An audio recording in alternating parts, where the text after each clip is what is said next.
شیعوں نے امام حسین کو شہید نہیں کیا، حسین بادشاہ کو شہید کیا ہے صحابہ رسول اور صحابہ رسول کی اولاد نے۔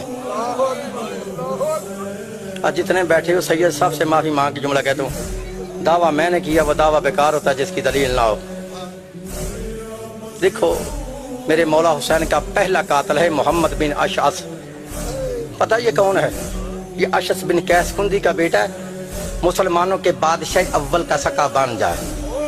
پتہ اس ملعون نے کیا کیا تھا کربلا میں؟ آج اتنے سید بیٹھے معافی مانگ کے جملہ کہتا ہوں، لکھا ابن اشعث وہ ملعون ہے کہ جس نے کربلا کے میدان میں میرے مولا حسین بادشاہ کو داڑھی مبارک سے پکڑ کر پہلا تماچا مارا۔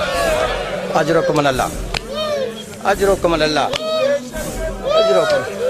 یہ پہلا قاتل ہے۔ دوسرا قاتل ہے سنان بن انس، انس بن نقی صحابی رسول ہے، اس کا بیٹا ہے سنان۔ یہ وہ ملعون ہے جس نے کربلا کے میدان میں مولا حسین کو نیزہ مارا تھا۔ اجرکم اللہ۔ تیسرا قاتل ہے عمر بن سعد، سعد بن ابی وقاص صحابی رسول ہے، اس کا بیٹا ہے۔ لکھا یہ وہ ملعون ہے جس نے کربلا کے میدان میں امام حسین کو سب سے پہلا تیر مارا تھا، اور تیر مار کر بڑے فخر سے کہتا تھا تم سب گواہ رہنا، میری گواہی دینا میں وہ ہوں جس نے حسین کو سب سے پہلے تیر مارا ہے۔ یہ صحابی رسول کا بیٹا ہے۔ چوتھا قاتل ہے حسین بن نمیر، مدارج النبوت کے اندر لکھا یہ خود صحابی رسول ہے۔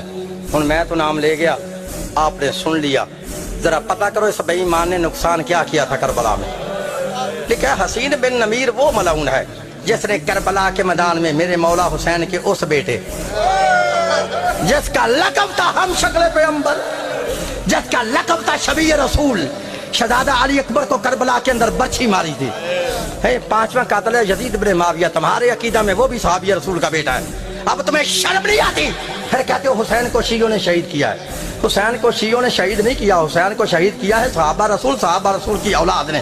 بس عزادارو تجھے بتاؤں کربلا کے اندر ماتم کس نے کیا تھا اور ماتم سے منع کس نے کیا تھا؟ عزادارو لکھا جب فوج اشقیاء والے اولاد رسول کو قید کر کے شام کی طرف لے جانے لگے نا، بی بی نے جناب سجاد سے کہا بیٹا سجاد ذرا ان سے کہو ہمیں کربلا کے راستے لے چلے۔ اجرکم اللہ۔ عزادارو لکھا ہے جب میدان کربلا میں اولاد رسول کا قافلہ آیا، اس بہن نے اپنے بھائی حسین کی لاش کو پتھروں کے نیچے دیکھا، اس بہن نے بھائی حسین کی لاش کو دھوپ پہ دیکھا، اس بہن نے بھائی حسین کی لاش کو بغیر سر کے دیکھا۔ اجرکم اللہ۔ عزادارو لکھا جب بی بی کو بھائی کا سر نظر نہ آیا، جناب زینب نے ماتم کرنا شروع کیا، جو ام کلثوم نے ماتم کرنا شروع کیا۔ اب بی بی ماتم بھی کر دیا، نوحہ بھی پڑھ دیا، میری مائیں اور بہنیں سن رہی ہیں پردے میں۔ پڑھوں وہ نوحہ جو بی بی نے حسین بادشاہ کی لاش پہ کھڑے ہو کے ماتم کر کے نوحہ پڑھا تھا۔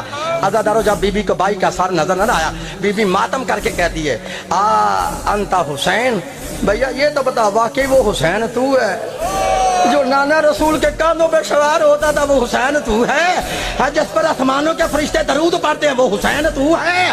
عزادارو بی بی ماتم بھی کرتی ہے، بی بی نوحہ بھی پڑھتی ہے۔ پڑھوں میں نوحہ جب بی بی کو بھائی کا سر نظر نہ آیا، بی بی ماتم کر کے کہتی ہے اینا راسو کا یا اخی، بھیا مجھے یہ تو بتا تیرا سر کہاں ہے، مجھے تیرا سر کیوں نظر نہیں آتا؟ جب کہا نا تیرا سر کہاں ہے، لکھا حسین کے گلے گلے سے آواز آئی، میری ماں کی جائی مجھے تو پوچھے نا تیرا سر کہاں ہے، پہلے آپ بتائیں اینا رداؤ کے یا اختی، اور میری بہن تیری چادر کہاں ہے؟ اجرکم اللہ۔ عزادارو بی بی ماتم بھی کرتی ہے، بی بی نوحہ بھی پڑھتی ہے۔ بس عزادارو جب لینوں نے دیکھا نا بی بی حسین کا ماتم کر رہی ہے، بی بی حسین پہ نوحہ پڑھی ہے، اس وقت عمر سعد کی آواز آئی، اس وقت شمر ملعون کی آواز آئی، اس وقت خولی لعین کی آواز آئی، بیبیوں کے ہاتھ پسے پشتے گردن باندھ دیے جائیں۔ اب پتہ چلا بیبیوں کے ہاتھ پیچھے کیوں باندھے تھے؟ اس لیے باندھے تھے بی بی حسین کا ماتم کرتی تھی، یہ بے ایمان ماتم نہیں کرنے دیتے تھے۔ بات شیعہ سنی دوستو، میں نے دونوں روایتیں تمہارے سامنے رکھی ہیں۔ ماتم کیا ہے علی کی بیٹی نے، ماتم سے منع کیا عمر سعد نے، ماتم سے منع کیا شمر ملعون نے، ماتم سے منع کیا خولی لعین نے۔ اب جس کی سنت پہ تیرا دل چاہتا تو عمل کر لے، اگر تو ماتم کرے گا تو علی کی بیٹی دعا دے گی، ماتم سے منع کرے گا تو شمر راضی ہوگا، خولی راضی ہوگا۔ عزادارو آخری جملے ہیں۔